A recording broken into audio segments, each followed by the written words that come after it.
अदानी जी की shell companies हैं।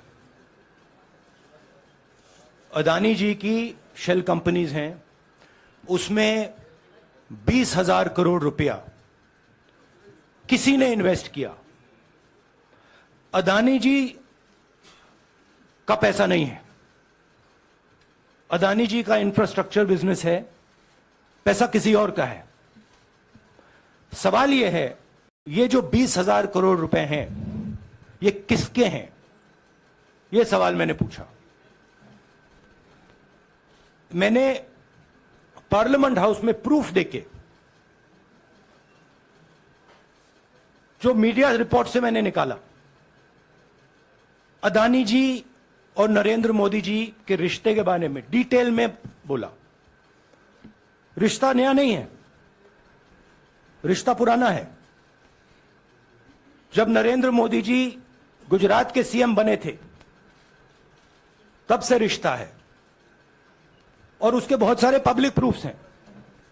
हवाई जहाज में मैंने फोटो दिखाई, नरेंद्र मोदी जी बड़े कंफर्ट में बैठे हुए थे अपने दोस्त, अपने मित्र के साथ। पार्लियामेंट में मैंने दिखाई। यह सवाल मैंने पूछा। फिर मेरी स्पीच को एक्सपंज किया गया। मैंने स्पीकर को डिटेल चिट्ठी लिखी, पॉइंट बाय पॉइंट, कि मैंने कहा कि एयरपोर्ट्स अदानी जी को रूल बदल के दिए गए हैं। ये लीजिए रूल की कॉपी जिसको बदला गया है। चिट्ठी लिखी, कोई फर्क नहीं पड़ा। फिर मेरे बारे में मंत्रियों ने पार्लियामेंट में झूठ बोला कि मैंने विदेशी ताकतों से मदद मांगी। मैंने ऐसी कोई बात नहीं की है। मैंने कहा स्पीकर से, मैंने जाके कहा, स्पीकर सर, पार्लियामेंट का नियम है कि अगर किसी मेंबर पर कोई एक्यूजेशन लगाता है तो उस मेंबर को जवाब देने का हक होता है। मैंने एक चिट्ठी लिखी, उस चिट्ठी का जवाब नहीं आया। दूसरी चिट्ठी लिखी, उस चिट्ठी का जवाब नहीं आया। फिर मैं स्पीकर के चेंबर में गया। मैंने स्पीकर सर से कहा, स्पीकर सर, ये कानून है, ये रूल है, इन्होंने झूठा आरोप लगाया है, मुझे आप बोलने क्यों नहीं दे रहे हैं? स्पीकर सर मुस्कुराते हैं, कहते मैं नहीं कर सकता। और फिर उसके बाद आपने सबने देखा क्या हुआ। सवाल पूछना मैं बंद नहीं करूंगा। नरेंद्र मोदी जी का अदानी के साथ क्या रिश्ता है और 20,000 करोड़ रुपए किसके हैं, मैं पूछता जाऊंगा। मुझे कोई डर नहीं लगता इन लोगों से। और अगर ये सोचें कि मुझे डिस्क्वालीफाई करके, धमका के, जेल में डाल के मुझे बंद कर सकते, नहीं, मेरी वो हिस्ट्री नहीं है। मैं हिंदुस्तान के लोकतंत्र के लिए लड़ रहा हूं और मैं हिंदुस्तान के लोकतंत्र के लिए लड़ता रहूंगा। किसी चीज से नहीं डरता हूं, यह सच्चाई है। अब आप सवाल पूछिए। एक एक करके प्लीज। हाँ मोहित, I'll say it in English also. Sorry. I'll say it in English also. The question begins a few weeks back in Parliament, where I asked the Prime Minister a very specific set of questions. Question number 1, 20,000 crore rupees or $3 billion are in shell companies owned by Mr. Adani. Mr. Adani could not have generated this money. He's an infrastructure business. Where did this money come from? Whose money is it? That was the first question. Whose shell companies are there? These companies are working in the defense field. Why does nobody know whose money this is? There is a Chinese national involved in this. Why is nobody asking the question, who is this Chinese national? That was the first question. Second question was set of questions with proof. were what is the Prime Minister's relationship with Mr. Adani. I showed a picture of the Prime Minister and Mr. Adani's plane relaxing. I gave documentation about the defense industry, about the airports, about statements made in Sri Lanka, about statements made in Bangladesh, pictures of Mr. Narendra Modi sitting with the State Bank chairman in Australia. And I put this proof on the table. Immediately after that, the BJP started its work. My speech was expunged. I wrote a letter to the Speaker with a detailed explanation on the defense industry, on the airports, with press clippings, supporting documents, legal documents, and said, this is the supporting foundation of my speech. I have not made this speech, I have not invented this. This is detailed research, here it is. Nothing happened. Nothing was revoked. My speech today is not part of the record of Parliament. The same, by the way, was done with Mr. Kharge. After that, BJP ministers lied about me in Parliament. They made the statement to distract from the Adani issue. The whole game, disqualification, and all these statements are to distract from the central question, whose money is it? 20,000 crores, whose is it? Kiska hai ye? That's the main question. The whole thing is to distract. So, they said that I've asked foreign forces to help India. Most ridiculous statement. I have never made such a statement. You can look at all the conversations I had in the United Kingdom. Not one such statement was made. In fact, I said this is India's problem. India has to resolve this problem, right? A minister lies on the floor of the House. I wrote to the Speaker and I said, Speaker, sir, it is my right as a member of Parliament, when somebody makes an accusation, to state my position. Please let me state my position. The first letter is not answered. I then write a second letter with more details, saying the names and what was said. Still no answer. I then go to the Speaker's chamber and I say, Speaker, sir, what is going on? We live in a democracy. You are the defender of that democracy. Why are you not letting me make my statement? The Speaker smiles and says, I cannot do that. Come and have a cup of tea with me. Right? So this is the whole drama that is being orchestrated to defend the Prime Minister from the simple question, whose 20,000 crore rupees, whose $3 billion went to Mr. Adani shell companies? हाँ जी मोहित, एक minute, सबको मौका मिलेगा. राहुल जी, मोहित दुबे हूं मैं. मेरा सवाल ये है कि आप शहीदों. By the way, sorry, I just need to finish that. I left out a part. Look, I am here defending the democratic voice of the Indian people. I will continue to do that. I am not scared of these threats, of these disqualifications, of these allegations, of these prison sentences. I don't care. I'm not scared of them. Okay? These people don't understand me yet. I am not scared of them. They are used to everybody being scared of them. I am not scared of them. Right? And I will continue to ask the question, what is the Prime Minister's relationship with Mr. Adani? It is an old relationship. It is a relationship that began when he was Chief Minister of Gujarat. Mr. Adani constructed the idea of Resurgent Gujarat, organized all that.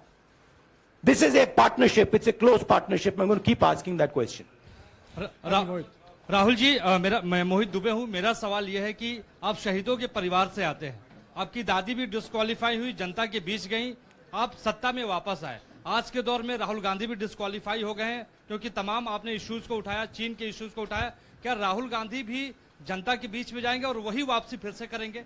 Rahul Gandhi Bharat जोड़ो यात्रा में 4.5 महीने जनता के बीच में रहेंगे और वो मेरा काम है, वो मैं करता जाऊंगा. हाँ जी अनवर. आज के हिंदुस्तान में जो पहले राजनीतिक पार्टियों को सपोर्ट मिलती थी, मीडिया से मिलती थी, बाकी इंस्टीट्यूशन से मिलती थी, वो नहीं मिलती है।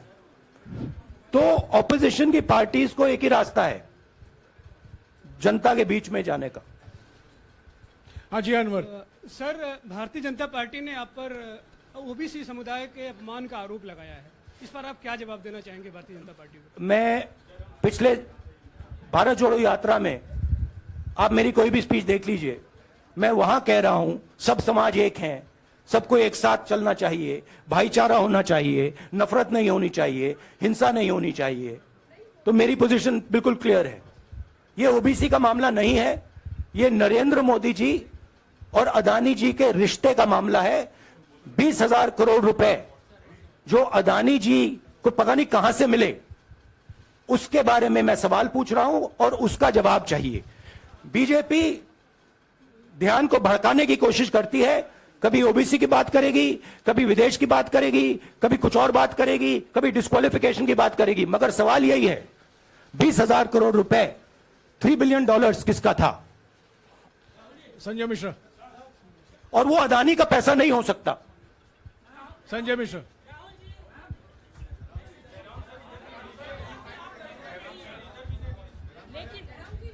आपने कहा आप डरते नहीं हैं, लेकिन स्टेट के टारगेट पे हैं और स्टेट आपके खिलाफ है, पूरी स्टेट, पूरी मशीनरी आपके खिलाफ है। ऐसे में आपके सामने चैलेंजेस बहुत बड़ा है, तो रास्ता क्या है, रणनीति क्या देखिए है? भैया, चाहे स्टेट हो, चाहे कुछ भी हो, मैं सच्चाई को देखता हूं। मुझे और किसी चीज में इंटरेस्ट नहीं है, मैं सच्चाई बोलता हूं। राजनीति में ये फैशनेबल बात नहीं है, मगर ये बात मेरे खून में है, मैं और कोई रास्ता निकाल ही नहीं सकता हूं। तो मेरा काम यह है, यह मेरी तपस्या है, जीवन की तपस्या है, उसको मैं करता जाऊंगा। चाहे मुझे डिस्क्वालीफाई करें, मारे पीटे, जेल में डाले, मुझे कोई फर्क नहीं पड़ता, मुझे अपनी तपस्या करनी है। इस देश ने मुझे सब कुछ दिया है। शांत हो जाइए। इस देश ने मुझे सब कुछ दिया है, प्यार दिया है, इज्जत दी है, इसलिए मैं ये करता हूं। हाँ Supriya. Sir, Rahul sir, BJP के जो लीडर्स आप पे अटैक कर रहे हैं उस पर आप क्या कहेंगे? और इसके अलावा वायनाड, वहां पर जब से खबर गई है वहां पे लोग बहुत डिसबिलीफ में हैं, प्रोटेस्ट भी इरप्ट हो रहा है, आप अपनी कॉन्स्टिट्यूएंसी के लोगों को क्या कहना चाहेंगे? नहीं, मैंने सोचा है कि मैं अपनी, देखिए मैंने कॉन्स्टिट्यूएंसी में भी बोला कि वायनाड के लोगों के साथ मेरा पारिवारिक रिश्ता है, फैमिली प्यार का रिश्ता है। तो मैंने सोचा कि मैं वायनाड के लोगों के लिए अपनी एक चिट्ठी लिखूं उनके लिए कि मेरे दिल में उनके लिए क्या है, तो वो तो मैं रिजॉल्व कर दूंगा। उनका, देखिए बीजेपी के नेताओं का काम यही है। देखिए वो सब नरेंद्र मोदी जी से डरते हैं, कारण आप जानते हो।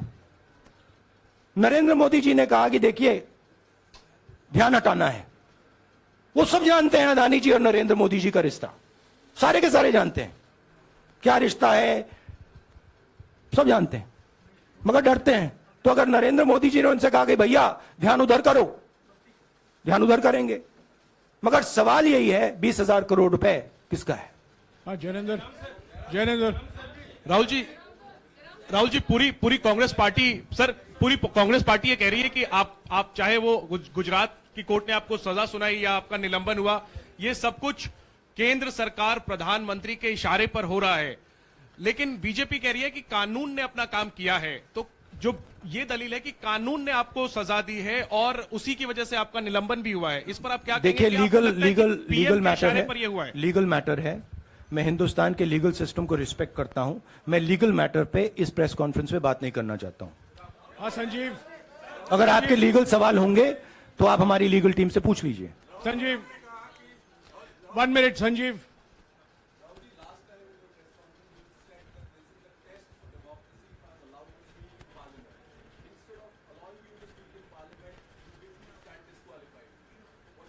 No, look, please understand why I have been disqualified. I've been disqualified because the Prime Minister is scared of my next speech. He's scared of the next speech that is going to come on Adani, right? I've seen it in his eyes. So he's terrified of the next speech that is going to come, and they don't want that speech to be in Parliament. That's the issue. That is why, first the distraction, now the disqualification. Please don't be confused about this matter. There is a deep relationship between Narendra Modi ji and Mr. Adani. There is a question. 20,000 crore rupees have suddenly arrived in Mr. Adani's shell companies. Where has this money come from? Whose money is it? It is, some of these companies are defense companies. Why is the defense ministry not asking this question? Why is the defense ministry not asking the question? But please explain to us, whose money is this that is being spent on our drone development, that is being spent on our missile development, that is being spent on our ordnance production? Why is the defense ministry not asking this question? हाँ मंजरी मंजरी मंजरी please एक minute मंजरी सदस्यता की रद्द हुई तो उसके बाद बहुत सारे ऐसे विपक्षी दल जो अभी तक कांग्रेस से दूरी बना के चलते थे वो भी आपके समर्थन में आए। तो आपको क्या लगता है अब वो समय आ गया है जब सारे विपक्ष को एकजुट हो जाना चाहिए? मैं उन सब विपक्षी दलों का धन्यवाद करता हूं कि उन्होंने इस बात में हमारी सपोर्ट की और हम सब मिलके काम करेंगे। रंजीता रंजीता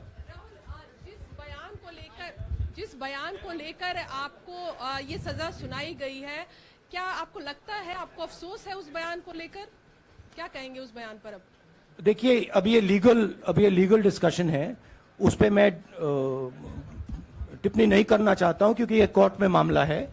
मगर मैं जो भी सवाल उठाता हूं वो सोच समझ के उठाता हूं। हाँ जी नीरज राहुल जी अभी कुछ ही दिन पहले लक्षद्वीप के सांसद मोहम्मद फैजल की सदस्यता गई थी और बाद में हाईकोर्ट ने स्टे कर दिया था। अभी उनकी मेंबरशिप रीइंस्टेट नहीं हुई है। देखिए, सुन लीजिए। हाँ। राहुल जी सुन लीजिए, अभी उनकी सदस्यता रीइंस्टेट नहीं है, लेकिन चुनाव आयोग ने चुनाव की घोषणा करने के बाद उसे रोक दिया था। अगर ऊपरी अदालत से आपको स्टे मिलता है तो आपको उम्मीद है कि लोकसभा स्पीकर भी आपकी सदस्यता को बहाल कर देंगे? मुझे उम्मीद में कोई इंटरेस्ट ही नहीं है। चाहे मुझे सदस्यता मिले ना मिले, मैं अपना काम करूंगा। अगर ये मुझे परमानेंटली डिस्क्वालीफाई कर दें तो भी मैं अपना काम करूंगा। अगर मुझे रीइंस्टेट कर दें तो भी मैं अपना काम करूंगा। मुझे कोई फर्क नहीं पड़ता मैं पार्लियामेंट के अंदर हूं या बाहर हूं, कहां हूं। मैंने आपसे कहा मुझे अपनी तपस्या करनी है, मैं उसको करके दिखाऊंगा। आपके लिए नहीं, अपने लिए। रवि एक मिनट रमन, हाँ। एक मिनट रमन।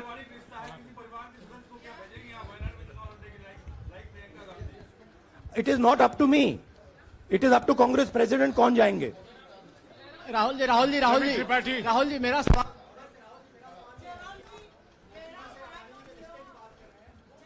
आपके यहाँ बैठे हैं। हाँ। दोनों मुख्यमंत्रियों का भी अडानी जी से रिश्ता है, उनके साथ लेन देन का मामला, उसका कहा जाए धंधे का मामला है। लेकिन क्या धंधे का मामला क्या बात कर रहे हैं? ये धंधा रोकेंगे ये लोग? जिनके पास जो भी स्टेट का उनके साथ नाता है, जो भी बिजनेस चल रहा है, वो बिजनेस रोका जाएगा क्या? देखिए, सिंपल सी बात है, आप डिस्ट्रैक्ट करने की कोशिश मत कीजिए। 20,000 करोड़ रुपए अदानी जी की शेल कंपनीज में कहां से आए? आप इंक्वायरी कीजिए। अगर बात निकली कि हमारे चीफ मिनिस्टर का पैसा है तो इनको जेल में डाल दीजिए। अगर बात निकली तो किसी और का पैसा है तो उसको जेल में डालिए। हाँ Siddharth sir, Rahul sir, please madam एक मिनट। मैडम आप लोकतंत्र को समझिए। ये जो पैनिक रिएक्शन इन्होंने किया है नरेंद्र मोदी जी ने, इससे सबसे ज्यादा फायदा मिलेगा विपक्ष को। ये इन्होंने हमें हथियार पकड़ा दिया है। ये आप बात समझिए। ये मोदी जी पैनिक में आ गए कि बात निकल जाएगी, ये 20,000 करोड़ रुपए किसके हैं, डर गए, घबरा गए। इन्होंने पूरा सीक्वेंस शुरू कर दिया। ये विपक्ष को सबसे बड़ा इन्होंने हथियार दिया है। राहुल जी, क्योंकि जनता के माइंड में अब एक सवाल आ गया है कि जनता जानती है कि अदानी जी भ्रष्ट व्यक्ति है। अब जनता के माइंड में यह सवाल उठा है कि इस भ्रष्ट व्यक्ति को हिंदुस्तान का प्रधानमंत्री क्यों बचा रहा है। यह मतलब अब सब कुछ बीजेपी के लोग, नरेंद्र मोदी जी सब कुछ इस व्यक्ति को बचाने के लिए क्यों कर रहे हैं। दूसरा सवाल, बीजेपी के लोगों ने कहा कि अदानी पर आक्रमण देश पर आक्रमण है। मतलब इनके माइंड में देश अदानी है और अदानी देश है। बात समझिए। राहुल जी, हाँ, सिद्धार्थ। राहुल जी, मेरा सवाल आपसे सिद्धार्थ। ये है कि जब आप ये फैसला सामने आया, आपको मैक्सिमम पनिशमेंट जो है इसमें जो हो सकती है वो आपके लिए मुकर्रर की गई। इस बीच कई लोगों ने ये भी कहा, आपके पार्टी के भी एक सांसद ने कहा कि कम से कम जज को ये देखना चाहिए था कि सामने जो शख्स है वो एक गांधी परिवार से आता है। इस पर आप क्या कहेंगे, और आपको लगता है मैक्सिमम पनिशमेंट जो है आपके केस में, मैक्सिमम पनिशमेंट आपके लिए मुकर्रर की गई, क्या आपको इसके पीछे क्या कहना है आपका? वही मैंने कहा, अगर डिस्ट्रैक्शन करना है, मैक्सिमम पनिशमेंट की तो जरूरत है। मिनिमम पनिशमेंट से बात थोड़ी बनेगी। मैं तो सोच रहा था भैया 5 साल होते, 7 साल होते, 10 साल होते, वो भी मिल जाता। मुझे क्या फर्क पड़ रहा है। यार Rajdeep,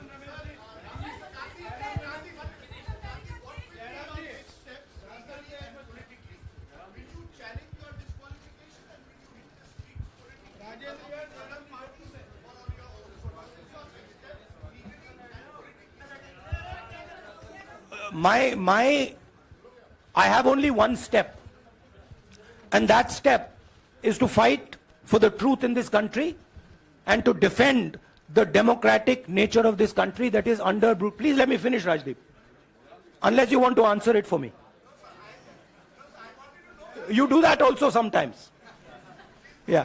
So my job, as I see it, is to defend the democratic nature of this country. And I will do whatever I have to do to defend the democratic nature of this country. What does that mean? That means defending the institutions of this country. That means defending the voice of the poor people of this country.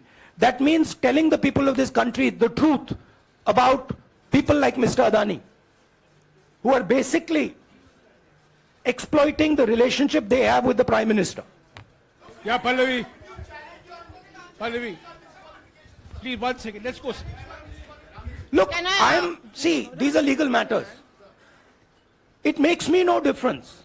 I told them, it makes me no difference if I'm disqualified, not qualified, whatever. It makes me no difference.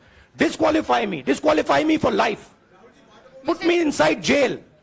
I will keep going. I will not stop. Mr. Gandhi, Yeah, Mr. Pallavi. Gandhi, 2 things here. One, are you worried or apprehensive about the political relevance of, say, the opposition and the Congress Do I look party worried to you? post? One. Second, Do I look worried to you? I'm excited. I'm happy that these people have given me the best gift they could give me. And second, Mr. Gandhi, is that BJP's reaction since yesterday is that if you hadn't torn the ordinance then perhaps you wouldn't be facing the law today. Your response to that? My response to that is that when somebody is guilty of something, they want to distract everybody's attention. Right? If you catch a thief, the first thing he says is, I didn't do it. The second thing he says, look there, look there, look there, look there. Right? That's what the BJP is doing. We have caught 20,000 crore rupees entering Mr. Adani's companies. Nobody knows whose money that is.